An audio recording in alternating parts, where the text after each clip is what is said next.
시청자 여러분 안녕하십니까. 신의 한수 이병준 기자입니다. 오늘 정말 충격적인 소식을 전해드리게 되는데요. 그 작년 말에 여러분들 그 중공의 비밀경찰서로 이제 어떻게 보면 지목이 됐던 그 식당 있지 않습니까? 동방명주. 그때 한바탕 뭐 나라가 뒤집어졌죠. 사실상 뭐 중공의 스파이 역할을 대놓고 했던 그런 아지트로 지목이 된 바 있었는데, 최근에 이 중공의 비밀경찰서와 관련해서 수사를 못하고 사실상 종결을 시켰다는 소식이 나왔는데, 이게 결국에 누구 때문이냐?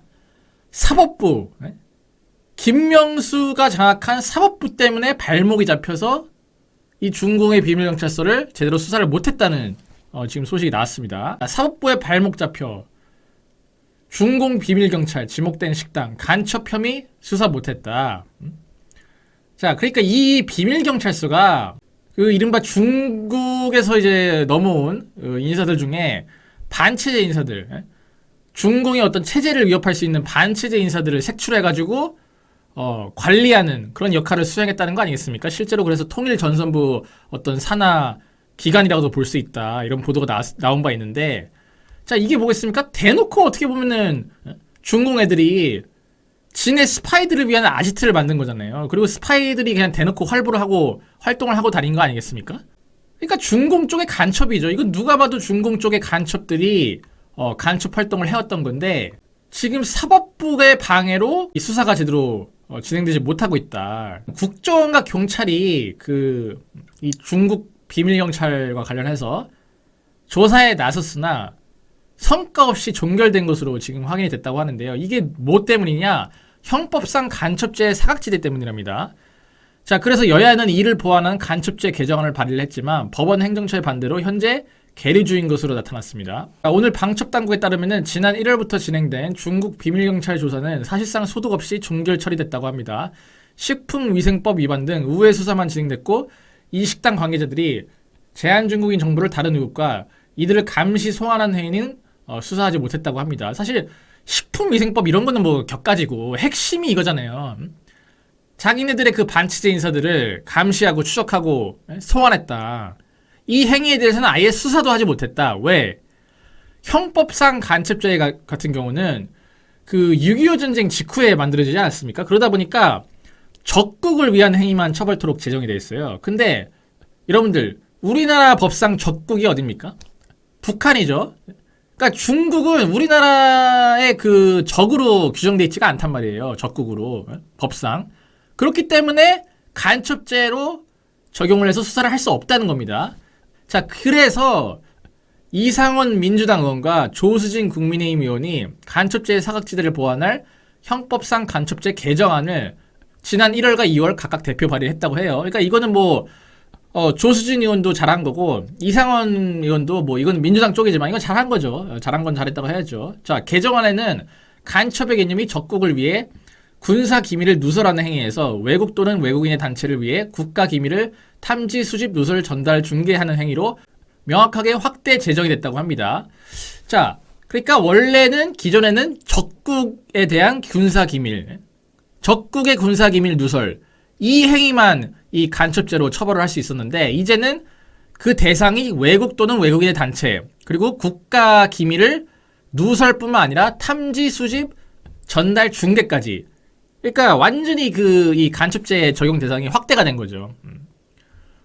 자, 그래서 이 개정안이 정상적으로 법사위 소위원회에 올라갔어요.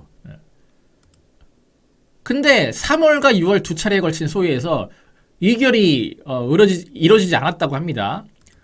원인이 뭐냐? 원인이 바로 다름 아닌 법원 행정처의 반대였다고 합니다. 법원 행정처, 이 인간들이 문제였던 건데, 자, 국회는 법을 제정하고 개정할 시에 행정부와 사법부의 의견을 수렴하기 마련인데, 이 행정부 대리 법무부는 당연히 뭐 찬성 의견을 냈죠.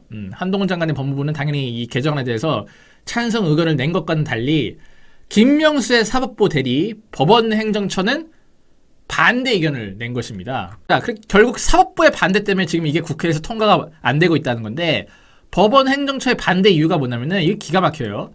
군사기밀보호법 등 현행법으로도 기밀유출범을 처리할 수 있다. 군사기밀보호법 형량이 간첩죄 개정안보다 낮아 법체계 검토가 필요하다. 동맹국 간첩과 적국 간첩을 같은 법정형으로 처벌하는 것이 타당하냐.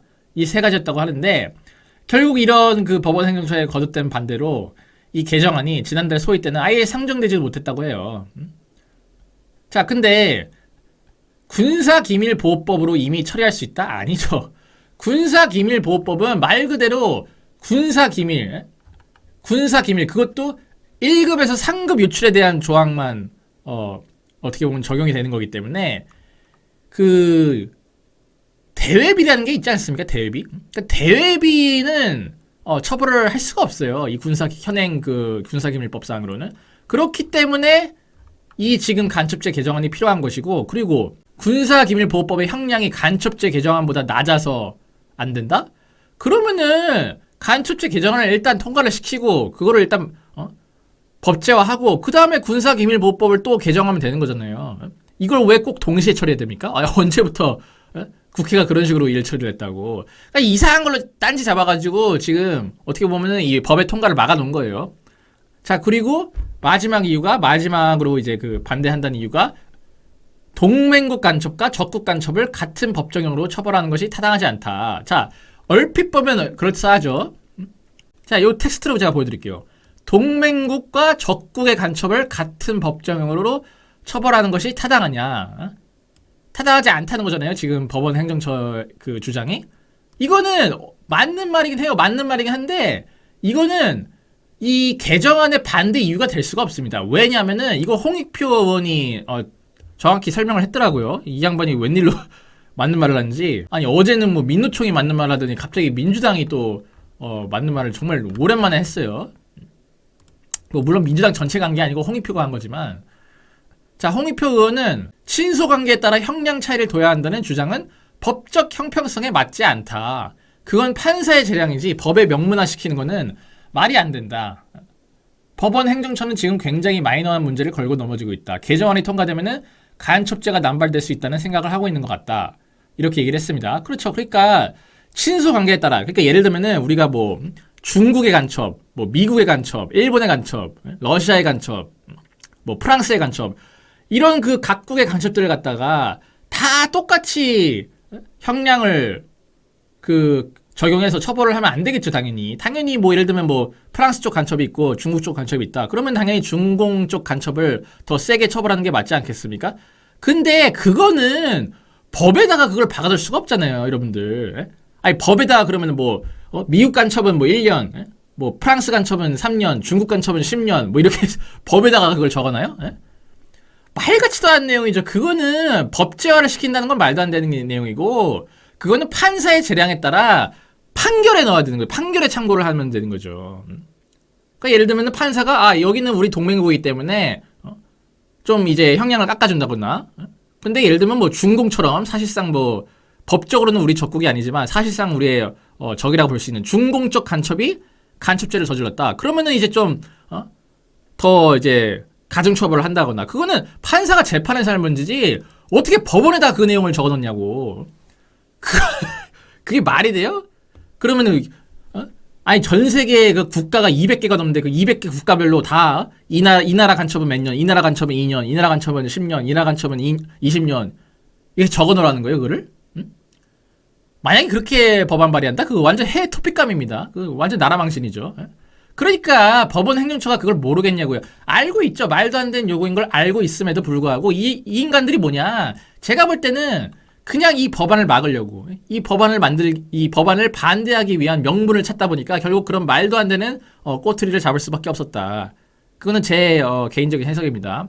자, 그리고 실제로 여러분들 잘 아시겠지만 미국이랑 중국 같은 경우도 간첩죄를 강화하고 있어요. 그리고 유럽도 마찬가지고 전 세계적으로 지금 어떻게 보면 이 서로 이 스파이들을 침투시키는 일들이 지금 흔하지 않습니까? 그러다 보니까 특히 중국 쪽 스파이들, 그러다 보니까 특히 미국 같은 경우도 간첩죄에 대한 그 적용 대상과 처벌을 굉장히 강화하고 있습니다. 그러니까 국제적인 추세예요, 추세. 근데 우리나라만 이걸 못하고 있어. 왜? 김명수 사업부 휘하에 법원 행정처가 반대하고 있어서. 이게 지금 말이 되는 상황입니까? 이게 지금? 아니, 처벌해야죠. 자, 미국 같은 경우도 보세요. 지난 4월에 FBI 비밀경찰서 운영 관련 혐의로 중국계 남성 2명 체포. 그냥 체포를 해버렸어요, 현장에서. 뭐 미국은 뭐 눈치 볼 것도 없죠. 그냥 현장에서 체포를 해버렸고, 영국 같은 경우도 매우 우려스럽다면서 자국에서 운영된 중국의 그 비밀 경찰서를 그냥 폐쇄를 시켜버렸습니다. 그냥 없애버렸어요, 그냥. 근데 우리나라는 이거는 수사도 제대로 못하고 있다. 간첩죄 개정안이 통과가 안 돼서 이게 지금 말이 되는 상황입니까? 아니 이 사람 있잖아요, 이 사람 동방명주 이 주인이라는 사람 뻔뻔하게 지가 중국 비밀경찰서 역할을 해놓고 이런 식으로 뻔뻔하게 나와가지고 아 나는 그냥 식당 일만 했을 뿐이다 이런 식으로 인터뷰를 하지 않습니까? 우리나라 기자들 앞에서 이 사람 잡아 넣어야 될 거 아니에요. 아니 이거 이런 식으로 되면은 중국 비밀경찰서 다시 부활이지 뭐. 아니 자기네들을 처벌할 수 있는 법조항이 없다는데 이제 어떻게 보면은 우리나라를 더 무시하고 대놓고 이제 공개적으로 활동을 하고 다니겠죠. 기존에는 그냥 반체제 인사들 색출해가지고 소환시키는 거였다면은 이제는 아예 대놓고 온갖 공작을 이 아지트, 이 동방명주라는 식당에서 꾸미지 않겠습니까? 야, 그러니까 우리나라가 지금 북한의 그 간첩들 색출하기도 바빠 죽겠는데 중공의 간첩들까지 지금 활보를 하고 다니게 생겼어요. 하루빨리 이 간첩죄 개정안이 통과가 시켜야 되는 상황임에도 불구하고 결국 누가 발목을 잡았냐? 김명수의 그 사법부. 김명수 씨. 야, 이거 임기 얼마 안 남으셨는데 아주 끝까지 물고 늘어지시는구만. 이제는 하다하다가 간첩까지 비호하겠다는 겁니까? 뭔데? 아니 이 개정안을 통과시키는 주된 이유가 뭡니까? 이 중공의 간첩들 잡겠다는 거잖아요. 근데 그거를 왜 그런 말도 안 되는 이유를 집어넣어서 반대를 합니까? 당신 친중파예요? 법원 행정처는 친중파들입니까? 뭐냐고 이게. 아니 예전에는 그래도 친중 서양은 좀 숨기더만 요즘은 아예 요즘 좌파들은 그냥 대놓고 드러내는 것 같아요. 어떻게 대한민국의 백주대낮에 사법부에서 이런 일이 일어날 수가 있습니까?